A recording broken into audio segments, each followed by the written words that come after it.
This is 70s Sitcom Flashback, the show that looks back at the sitcoms that defined the 1970s. Your hosts are Robbie and Terry, both 15. Every week they break it down so you actually get it. The show that looks back at the sitcoms that defined the 1970s. I'm Terry. And I'm Robbie, and today we're talking about Three's Company, the show that made awkward misunderstandings into an art form.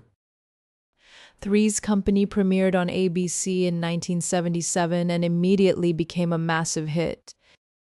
It was based on a British sitcom called Man About the House, which honestly sounds way more sophisticated than it was. The setup was simple. One guy, two women, one apartment, and a landlord who could never quite figure out what was going on. Jack Tripper, played by John Ritter, had to pretend to be gay so the landlord would let him live with Janet and Chrissy. And the landlord, Mr. Roper, believed every single ridiculous inch of it, which tells you a lot about Mr. Roper. John Ritter was genuinely brilliant at physical comedy, like his pratfalls looked painful because they basically were. The show was number one in the ratings for several seasons and ran for 8 years total, ending in 1984. 8 years of misunderstanding, someone overhears half a conversation, draws the completely wrong conclusion, chaos ensues. Repeat. It sounds repetitive, but somehow it never got old, partly because the cast had this incredible chemistry. Suzanne Summers played Chrissy Snow and became one of the biggest TV stars of the era practically overnight.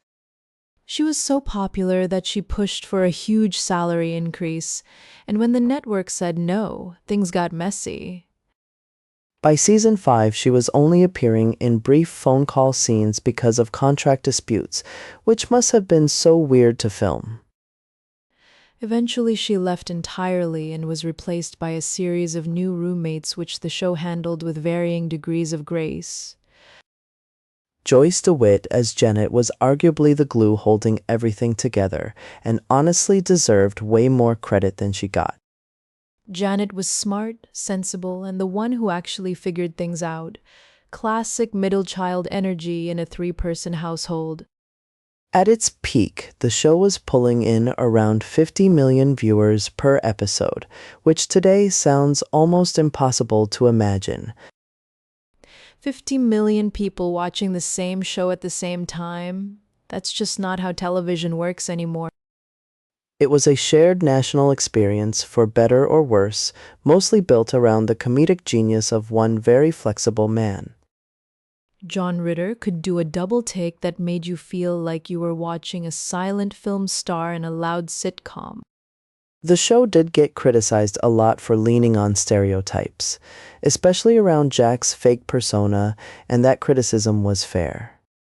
But it also put the idea of men and women being genuine friends and roommates on primetime television, which was actually kind of new.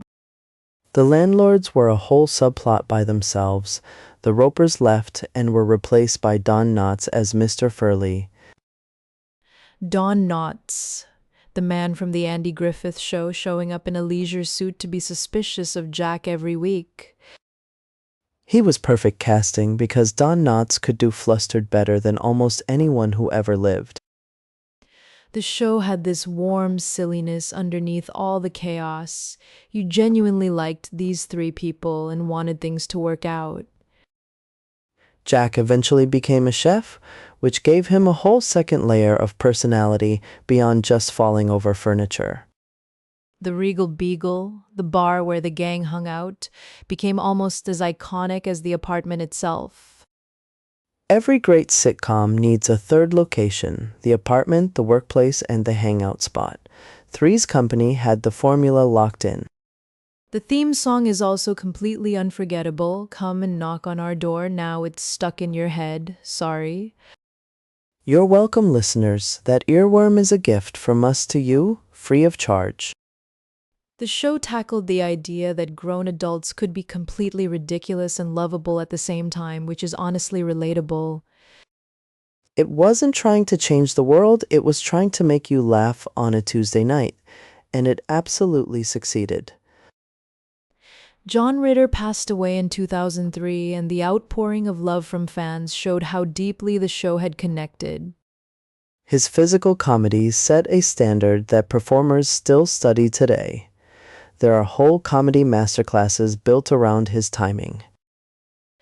Three's Company is goofy and dated in some ways, but the heart of it, friendship, loyalty, a good pratfall, still holds up. If you've never watched it, find an episode, sit with someone you like, and just enjoy something that wanted nothing more than to make you laugh. That's Three's Company, proof that the simplest premise, executed brilliantly by the right cast, can define a whole decade of television. Thanks for hanging out with us today.